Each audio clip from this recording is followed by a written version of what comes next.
Hello and welcome to a brand new DFINITY Pill podcast. My name is Alex and today we have a special guest. The creator of Flat Fiat is here with us. So hello, welcome, and thank you very much for accepting our invitation. Thank you for having me. Can you please tell us about yourself outside of the Flat Fiat NFT collection? I'm the Miha Artnak. I'm an artist, designer, and entrepreneur. As an artist, I've been involved in graffiti, street art, digital art, fine art, and performance art. I've been a member of the art collective, the ZEC Crew, since 2001, and I'm also the CEO of strategic design studio Ljubljana. What can I say? I love art. I think it plays an important role in the society. It reflects the ideology, shifts perspective, creates new paradigms through storytelling and ever-seeking unique expressions. I also love design. I think it creates society.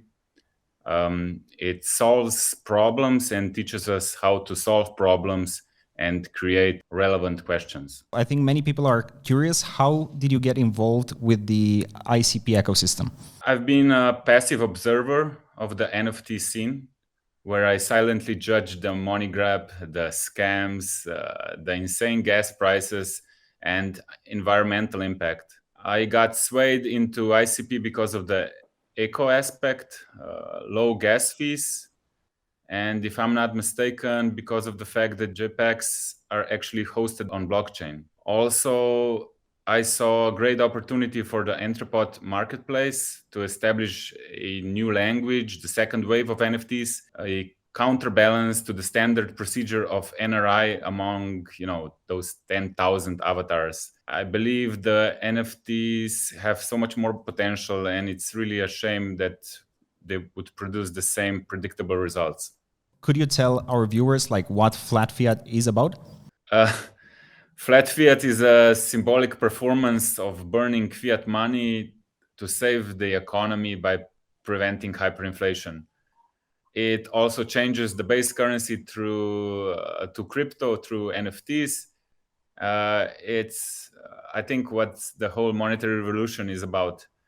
By having a Flat Fiat NFT in your wallet, you're signaling to the world that you believe in the new decentralized financial system. The fiat coins really taken from circulation. They were placed under the train, railways, where they were flattened by trains. So they really do exist. That's why I exhibited the proof of burn in a gallery. So you know that they are not just 3D renders. What is the proof of burning? Proof of burn is just a material artwork that proves that these are not 3D renders, that they actually were flattened. It's not just digital art. It's basically proof of burning the coin. I remember when I was a kid, I used to live near a railway, and I remember that I put coins on the railroad and the train would go over them. But I never went as far as, thinking to build something out of it. So what made you want to create this collection? Yeah, last year, the printing of extra money news really got to me. It felt like no matter how hard you try, you really don't get more air to breathe. It's in the rat race.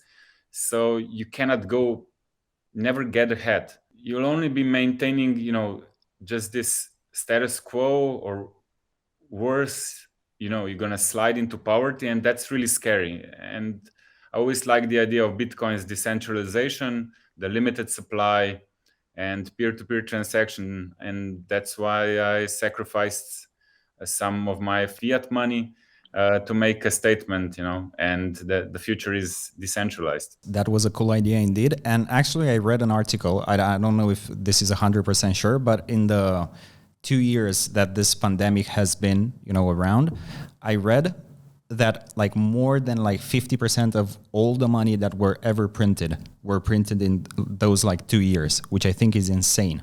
Yes, I heard that too. Yeah, that's insane. Yeah. Hopefully somebody will take care of that, and hopefully more people will. I'm doing it, man. I'm saving the hyperinflation, I'm just earning the extra money now, so it's cool. You're safe. If everybody burned 137, we would be one step closer to fixing the issue.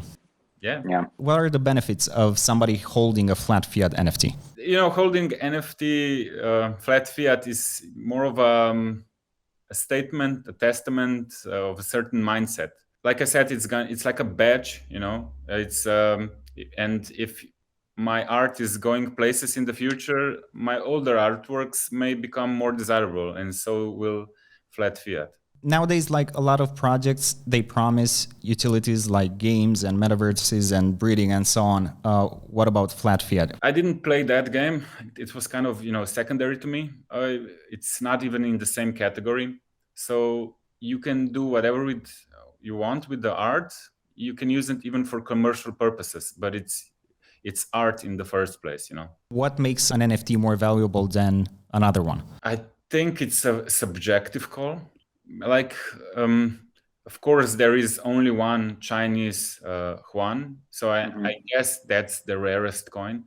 And I'm not, this is not a financial advice, so probably it's the most desirable, but there is no NRI per se. It's more of a, you can see if you're a true collector, you probably want $1, €1, £1, and £1, or even you would prefer, I don't know, your euro from your own country, or the most damaged one as a proof of total destruction. I think it's a subjective call where you find the value and let the market decide which one is the most valuable one. How did you decide what coins you were going to use for this project? Euros were the obvious choice since I'm from Europe and they're all around. But I was collecting them, the different motifs and from different countries. But when the train went over, you couldn't see the motifs anymore. And it was really redundant and felt a bit wasted time. But of course, I needed to add dollars. The dollars were tricky, because usually they use the dollar bill. Although the dollars are in coins, they stopped minting them. They are in circulation, of course, but they're not. They're rare, and it's really hard to get them. And of course, pounds. And I wanted to, go outside this Western society and, add China as well. How do you think your collection will bring more eyes on the internet computer? Well, I think it already did. Many of the current NFT projects target the existing user base and stay in the confines, of the internet computer NFT space. And my NFT collection has a physical representation. So it's like this proof of burn, like I mentioned, is with all 137 train flattened coins, which already found its place in a gallery. And many visitors, scanned the QR codes beneath the coins, and they were redirected to Entrepot marketplace. And they also got acquainted with the ICP for the first time. I landed an interview on the national television, and I was also invited to a morning talk show of a large commercial television, all of which mostly targets people that may hear about NFTs for the first time, let alone the internet computer or even the Entrepot marketplace. That's cool. And I think having the coins displayed in a physical place where people can scan, and then if they like that coin, they can buy it, I think that's brilliant. And actually, this is a good introduction for people to both NFTs and the internet computer. As you said, I think that's very good. Where do you see Flat Fiat at the end of the year, and what are the future plans for the collection? Well, by the end of the year, I think hope I'll get noticed in the wider crypto community. And I'll try to get, the material artwork around the proof of burn through, I don't know, in some galleries and events, hopefully a lot of them, or maybe one really big one. I think there should be something. So if you own the Flat Fiat, then you can enter the museum for free or something like that. There should be some utility for the holders. That's interesting. Yeah, that's interesting. Yeah, I'll think about it. It's interesting. Yeah. Are there any big news coming for Flat Fiat in the near future? I don't want to disclose any specific just yet, but the project is abides the free markets reign, and it just shouldn't be any investment advice. but I can disclose that my next NFT project has already been done, and its launch is subject to beyond me at this point. Why did you only do 137 pieces? In the beginning, I wanted to do 1,971 when Fiat started. That means I would have to destroy 2,000 euros at least. Yeah. And that was really like, I do believe in this project. I'm gonna do it. It would take me so much more longer to scan them and to, prepare them, that I would probably be still doing the project right now. And I guess, sometimes you make decisions that the timing is right, and that's why I said, look, I'm gonna go with this and start a movement, and then from then on, maybe a second, like Terminator 2 movie will come out, with all the fiat currencies of the world being, different in a different manner destroyed. So I kind of, opened the universe, but not necessarily say this is done. I actually really want to see you do a 1971 pieces NFT collection, even though it's gonna take a lot of time. I actually really want to see you do it, and I want to see hear the story behind it. Can you run me through the process of creating the NFTs? How many did you put on the rail? Did you put all of them? This was quite a lot of rounds of going to the rail tracks. First, the test was I went to the railways to put just a few euros, and the train that came really fast, just put through the coins everywhere. I didn't find any of them. So I noticed this has to be done by a slow train. So I went and the train park and do a test over there again. And then they were, when the two coins were flattened, I saw them, how they look. And then I had my, the prototype. From then on, I decided to do, I don't know, I think it was 80, maybe something like that, 80 euros, that I found a slow train again, put them, all on the rail tracks, and the slow train, just burned them all. That was my first batch, and then I tried to scan them and see what's going on. Are they different? What's happening with the motifs? Can I even know which is which?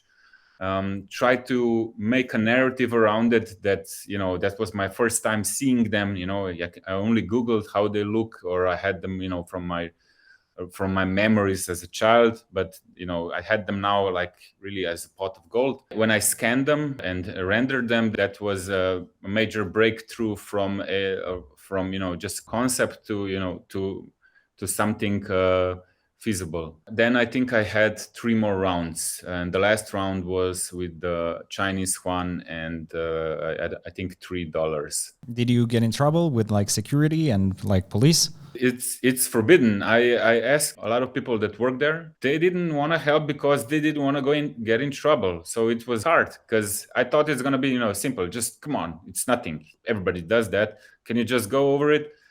And they said, no, I don't want to get in trouble. So people were actually coming to me and saying, what the fuck are you doing? You should get off the rail track. This is dangerous, and you're not supposed to do this also. So I guess it's weird, because I understand the security risk. Of course, you cannot put everything on the rail tracks. The trains will derail. Of course, that's could be dangerous, but not with coins, of course. But nobody wanted to take the responsibility, and I had to do it on my own then. Was there any moment when you thought to yourself, what am I doing? This is not going to work? I don't think there was any moment of time that I said this will not work, because it was always, out of curiosity. I always wanted to see, how can I bend them differently? How can they look appealing? Is the 3D render gonna be, good enough, or should I do something else with the lighting? Are they gonna be on the black background? Should they be GIFs on the transparent one? stuff like that. But it was always from a curiosity point of view. I mean, when I doubt only about the marketing part and how the community will accept this. But from an art perspective, I was just enjoying what I was doing. What did the people in real life think when you told them about your project? A lot of people still don't believe it because of my history of fake news. And I really don't mind, because I always learn from these performances. You're always going into the unknown. And from this perspective, the next step from two successful fake news projects, the third one, people are trying to predict the end result, and they try to be ahead of me. But so they're doing their research. Where is the fake part? Where I'm being misled? So it's really it's funny to watch, but it's still it's good. Can you tell me more about your previous work? In 2017, I did a performance. I didn't know it's going to be a performance. It was an experiment in the beginning, where I did a video of me being a successful artist that sold for $1.5 million a painting made of dove droppings, like an expressionism. I called it poop art, and it was supposedly sold to the Chinese bank. And the video was, like the one you see in newsfeed on Facebook and stuff like that. You just like Al Jazeera kind of with subtitles and just background music, zero interview, just images with subtitles. And I thought that would be a cool experiment, and I put some money in the marketing, and then I promoted it to everybody except my fellow Slovenians. So people from this area didn't see that in their newsfeed, because I wanted to make an experiment outside without the Slovenians revealing my agenda.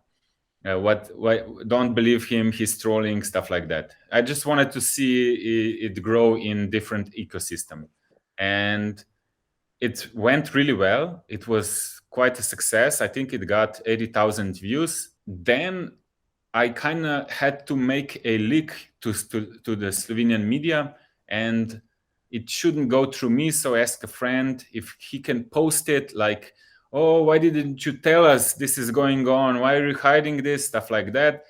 Some random bullshit. And then, a lot of local attention got into this, thinking, whoa, what just happened? Did he really make it? Got some SMS on my phone, congratulations, some DMs, wow, you made it, you're a millionaire, that's amazing.